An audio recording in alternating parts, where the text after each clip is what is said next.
La Terre et le sang, un film de Julien Leclerc qui a réalisé Lucas Lasso Braqueur, pardon. Donc un film avec Sami Bouajela qui joue Saïn et Sami Seguir, donc qui a joué dans Neuilly sa mère, donc c'est l'enfant bien sûr. Alors, de quoi ça parle? Ça parle tout simplement de Saïd, donc qui tient une scierie à côté de Paris, et Sami Seguir, donc qui joue Yanis et un de ses apprentis, et Sami a un frère qui fait du trafic de drogue, donc trafic de cocaïne, bien sûr qu'il ne faut pas reproduire chez vous. L'alcool, la drogue, c'est dangereux pour la santé bien sûr, et du coup qui va devoir cacher la drogue que son frère a braqué dans un commissariat de police. Et donc du coup c'est Sami qui se retrouve avec la drogue. Et Jamel, où va-t-il cacher la drogue? Dans la cave.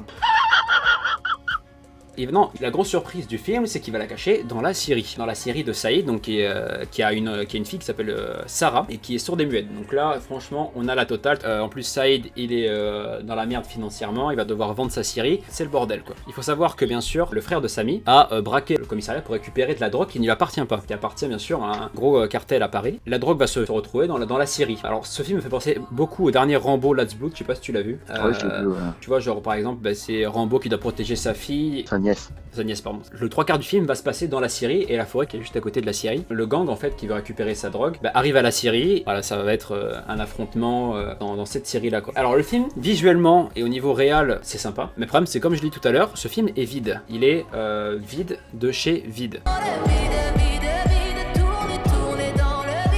Il raconte des choses qui sont déjà prévisibles depuis le début parce que dans les deux premières séquences on te présente le trafic de drogue machin etc et d'un coup ça passe à Saïd, un mec qui a une vie de merde qui va devoir voir sa série. Donc là tu sais très bien que le réalisateur où il va en venir c'est que les deux vont se rencontrer et que ça va mal finir à la fin. Mais on se dit putain pour un film français c'est cool de voir ce genre de film et tout, mais il est pas mauvais de Julien Leclerc. Oh il est pas mauvais, mais là pour le coup le scénario genre si t'as pas de bon scénario ou ouais. une bonne histoire, t'as beau faire une réal et des bonnes images, tu te fais quand même un peu chier quoi. Après ça doit être un bon petit film d'action on va dire. Ouais alors en termes d'action franchement c'est sympa, mais le problème tu vois il utilise des procédés qu'on a déjà vus plusieurs fois. Il n'y a aucun effet de surprise, chose qui nous énerve très vite. Aucun effet de surprise et du coup tu te lasses quoi. Et heureusement que le film dure longtemps, il dure quoi, il dure 1h30, 1h20, c'est pas beaucoup. Ouais je crois. Je suis content, ça fait moins film français que d'habitude. Alors c'est un film français, ça fait moins film français, mais comme on disait, franchement ce film est vide. Je vous invite quand même à le voir pour tous les films dont on parle, même si on dit qu'on l'a pas forcément apprécié ou qu'il est pas forcément bon à notre goût. N'hésitez pas à aller le voir parce que